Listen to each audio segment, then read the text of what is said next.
Hello and welcome to my channel. My name is Jo and this channel is Joey Sewy, where I talk about sewing, knitting, creativity and life. And today we have a much overdue "What did I sew in August" video. So as I said, it's very overdue. I'm filming this on the 24th of September, which is just slightly after the end of August, but I still wanted to put it out there because I was sewing in August. So let's get right into there. I have 6 things to share with you. 2 of them are actually knitted items, and there is a kind of theme to August. Basically, I did a lot of what US people would call thrifting. We don't really have a good adjective for thrifting, because it would be called charity shopping, and that's a bit of a clumsy phrase. Anyway, I did a lot of thrifting at the start of August and the end of July, and so a lot of the sewing that I did in August was actually related to things that I got at charity shops. And I'm going to start with the thing that I'm wearing, not this. This is a scarf I knitted a long time ago. So here you go. It's a sweatshirt. Now, I bought this from a charity shop or a thrift store, however you want to call it. It was all of £1 English pound and it didn't fit me when I bought it. The side seams it was too square for me. It's still loose fitting.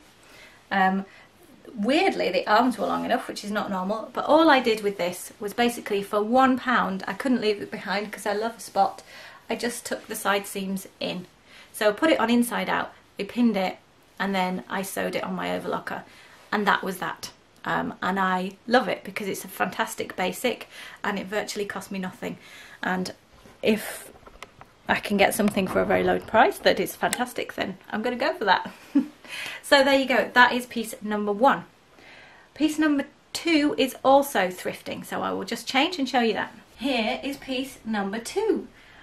So this has a longer story attached to it. I'm going to go down so you can see it. There it is. So this is kind of a Hawaiian type shirt. I just love the print. Okay, it's September now, but when I bought this, it was late July. So you got to think summer, even though now we're all in kind of autumn thoughts. This was a massive man's shirt. Okay, so this is an exercise in how to make a shirt without having to do a collar, without having to do a bucket placket. Bucket placket? What's a bucket? Without having to do a button placket. So if you are new to shirt making, this is an awesome trick. Also, I didn't even have to sew the pocket. So I'm about a size, UK size 10, which I think is that 6 in America? I don't know. I'm a UK size 10-ish on the top, and then sort of a 12 to 14 on the bottom sometimes, but on a shirt, and my shoulders are quite narrow. So I got a large size shirt, men's large, and I laid over it my Carme blouse pattern pieces, bearing in mind that I was keeping the bottom placket, I was keeping the collar. So when you pick a shirt to resize, the most important thing is that when you do the collar up, it looks sensible on you. So I did look at a few men's shirts that were bigger than this, but the problem with those is that they were so big that the collar was just huge, and it would have looked very silly. So we're from much bigger men's frame, and when you go bigger in men's clothing, you get bigger in the neck, because they hold more weight around the neck apparently, or I don't know. Anyway, that happens. So a really large men's shirt is no good. Also, I didn't have to do anything with the yoke. There is a yoke on this. Or is that? Yeah, there is a yoke on this. There's the seam. I don't know how well you can see it, but I didn't have to change that. I didn't even re-sew the shoulder seams. So I cut the arms off carefully, reserving as much as I can, and I laid it out flat. So I had the back up here and the front down here. And then I laid over the blouse pieces, and I basically recut the arm curve, and recut the side, and I recut the side seam on the back so they would match. And then it was a short sleeve shirt already, but the sleeves when I originally tried them on were down to about there. So I recut the sleeve, most importantly matching the curve at the top of the arm piece on the pattern to the new shape that I'd cut off my pattern. So getting the armhole on the body to match the armhole on your sleeve is the most important bit when you're doing this, because if they don't match, you're going to have a much more tricky experience. So I sewed the arms back in, and then I sewed underarms, and that was it. So I had a little bit of deconstruction to do, and then 2 seams, and I had a shirt. Such a winner. If you're interested in me doing a better, more illustrative tutorial of doing this, I've been looking out for another shirt, haven't found one yet, but I wouldn't mind doing it again. So if you're interested, let me know in the comments down below, and I will film a more informative with actual film of me doing it tutorial, and I'll put it into my shirt making series at the end. So let me know. Let's go on. So here is number 3, and again we're on the thrifting theme. This is cashmere. Oh, it's so soft. I mean, everybody knows how soft cashmere is. This is cashmere. This started out as a men's cashmere jumper that I found in a thrift store, which is a pretty fantastic find in itself. It cost me £10, which for a charity shop is expensive, or at least where I was shopping it was expensive. It's probably the most expensive thing in the whole store. But it was a cashmere jumper, so I grabbed it. Well, actually no, I didn't. I saw it and I thought, oh wow, but then I left it behind because it was £10 and I'm tight. I went to a few other shops in the town, but I just kept thinking about it, and I thought no, I've got to go and get it. So I did. And I got quite a few items on that shopping trip, but everything else added together wasn't as much as this. But it was worth it, because my idea had worked out brilliantly. So of course it's black, and everyone always complains about how hard it is to film and photograph black, and indeed it is. But that's the way it is. It's black because it might be hard to film black, but we all like to wear black. That's not too bad actually, is it? So it was a men's jumper. Now, my tummy's out. Now it is a cropped women's cardigan. So this is the Jenna cardigan by Muse Patterns. Not a pattern company I have used before, but a pattern that I saw a little while ago, I think when everyone was making cardigans sometime last year, was it? There was a cardigan challenge, can't remember, but I saw the pattern and I thought, oh, that is exactly the style of cardigan that I like to knit. It has cat hair all over it. That's the kind of cardigan I like to knit. Wouldn't it be amazing if I could sew one? And I have. So it has this really nice yoke. So it has this really nice shape here, which has the gathering, and that's good because I think that gives it a really feminine shape, and a little bit of a vintage shape, if that's what you're going for. It has a sewn on neckband, which I reused, hopefully you can see, but I cut off and reused the neckband from the jumper. So it was originally a V-neck jumper, so there's a seam in there. The original jumper was full length, but I've made this 3/4 length sleeves. So, but I have preserved the cuffing, so there was no stitching needed there. So I think that makes it look a lot more professional, because you've got the knitted on cuff. And just as I described in the last, how I did the shirt, the last version, last thing I showed you, matching the top. So this is the original sleeve, of course it is, but I cut it off and I made it flat, and then I laid the pattern piece on top. So that's why you need a larger size than yourself, because you're going to cut out. And then the bottom, I don't know how well you can see that, but that is also the cuffing. I wasn't able to lay it out to do that without a seam, so there is a seam there, but it has got the cuffing at the bottom, which I like. And then the button band is just folded over fabric from the body of the jumper, so that's folded over, and there is a seam there. And then I made the buttonholes, which actually wasn't as terrifying as I thought it was going to be. So I made the buttonholes on my sewing machine, and that worked out a lot better than I thought. And then the crowning glory, of course, of this whole thing is these B buttons, which I just love. These B buttons, look at them. and they're all down the front. All down the front. Annoyingly, I got 3 of these at Woolfest, and you'll have, if you watch my videos often, you'll have seen them in the video about Woolfest. I think the video is called Conversations with a Button Manufacturer or something like that. I got 3, and then I thought, that's fine, I need 6 for this cardigan now, I know what I want to use them for, so I'll send off for 3 more. And the ones that came back were much more matte than the others, so the image, the 3D model of the bee is exactly the same, but some are shiny gold and some are matte gold. Don't know how well you'll see that, but I just alternated them because I was a little bit annoyed, but then couldn't be bothered to be bothered.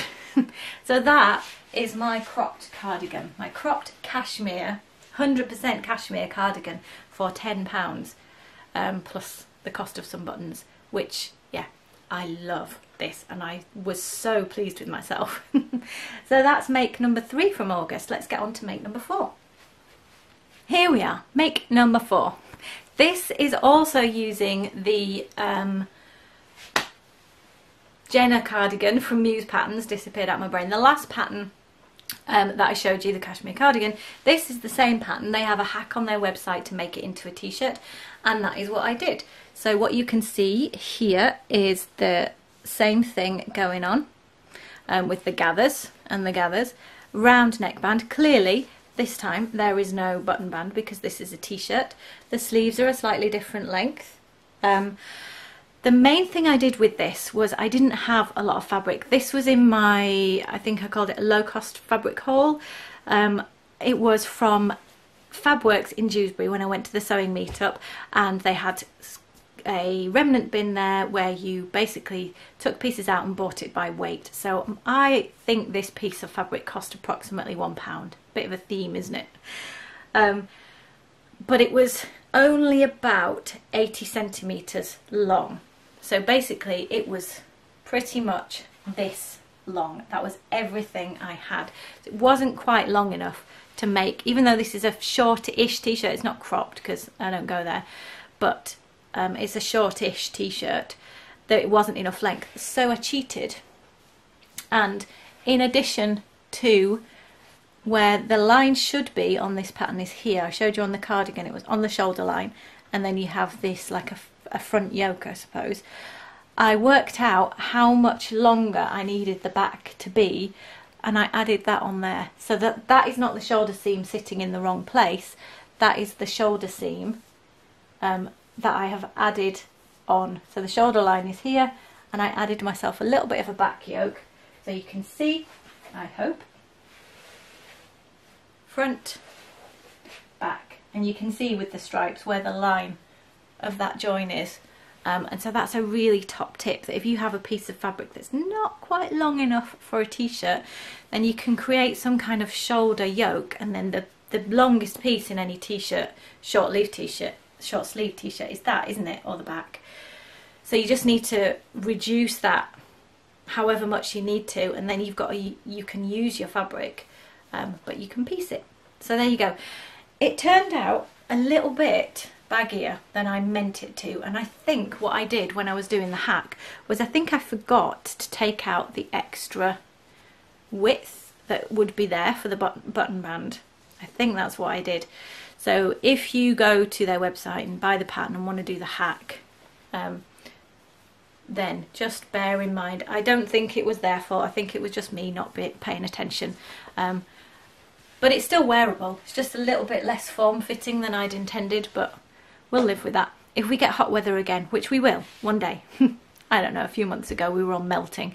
But when we get hot weather again, I'll probably be glad that this doesn't fit quite so tightly as I might have intended in the first place. So there you go, I made a stripy t-shirt. I also made a stripy jumper. So here you go, this is a stripy jumper that I haven't sewn, I have knitted. I'll give you a little view of it. This was my birthday knitting project. I certainly didn't do it on my birthday, but I took it with me when we went to my in-laws, and when I was doing lots of nothing, which you will know about if you watched my last video about what have I been doing all this time when I haven't been uploading videos. I've been doing lots of nothing, and for me, Nothing includes knitting. So yeah, I knit a cropped, it's fairly cropped. These are high-waisted jeans, and it only covers, that much covers the jeans, so it's fairly cropped, which I like that shape, and also made it faster to knit. It has a funnel neck and it has short sleeves. The other thing is the yarn, the grey, is a Rowan felted tweed light grey yarn, I think. No idea if it's still sold because I've had that for a long time, probably about 8 years. And then the white and pink was a white and a pink held together. So the pink is Rowan's Kid Silk Haze in like a really bright fuchsia, and then the white was some random double knitting that I got given in a plastic bag from someone a few years ago as well. So my intention here, continuing the theme of not spending money, was I didn't want to buy any yarn at that stage. I wanted to use up stuff that I already had, so I was working out, I love stripes, so I was working out how to use all those things together. This pattern is the Ready sweater. It's available on Ravelry. I've shown you this sweater, I've knitted it once before and it was in a brown colour. Ooh, I think I finished it back in February maybe. There'll be a video about it, and I'm pretty sure I'm on the front of the video. I'll link to the video up here and at the end in the comments, all the places that we do those things. When I knitted that, I got really, really bored while I was knitting the sleeves. So of course, this time when I knitted it, I didn't do any sleeves. It's top down, so you start here and you finish down there. So you knit to about there, and then all I did when I cast back on again was did a few lines of knitting, and then I did some ribbing for the cuff. So that made it a lot quicker, but also it was what I wanted to wear, so I'm not just knitting fast and getting something I don't want to wear, because that's pretty much a huge waste of time. I love the funnel neck. I'm going to be able to layer this during the winter with all sorts of different long sleeve t-shirts, which I have plenty of. Because everything's high-waisted at the moment, I'm making lots of high-waisted things, then I'm going to be able to wear it with lots of high-waisted trousers and overdresses and stuff, if I ever wear dresses. So I made a stripy jumper. I have one more thing to show you. Here is my last make for August, and this is also a knitted make. So I'll give you a twirl. It is a blue colour, so I'm wearing a yellow vest underneath it, quite an acid yellow. It's knitted in a linen yarn, which I have never used a linen yarn before. I love how it feels. I made this as a summer knit, and it worked really well for that because, as you can see, it's very airy, it's very drapey. It has gone a little bit looser. The name of the pattern is called Xia, X-I-A, and of course I'll put a link down below. I got it off Ravelry, as I always do, pretty much. It's got this really nice V shape. The way that you knit it is you make a bottom band. That took me a couple of goes. It's only garter stitch, which is basically going back and forwards in knit stitch, but to get it the right proportion took a little while because I wasn't sure. I was substituting a yarn.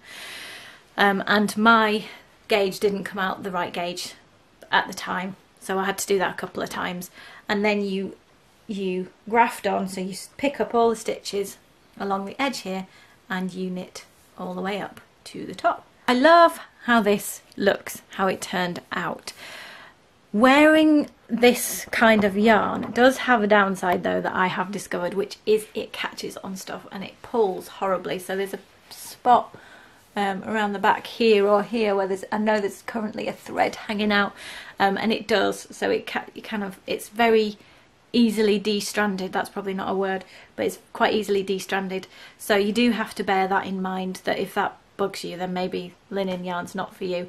I got this yarn at Woolfest as well, so it's Lithuanian linen yarn. Apparently Lithuania makes some of the best linen in the world, but it wasn't actually that expensive. This was one skein of yarn, yeah, pretty sure it was one, and it cost me about £10. So again, I'm all about the low cost this time, and I love the colour, I love the fit, I love how it turned out. It's very different for a knitted garment. Often you just think about wool and cosy when you think about knitting. That's not much use for summer, so I was really pleased to find this.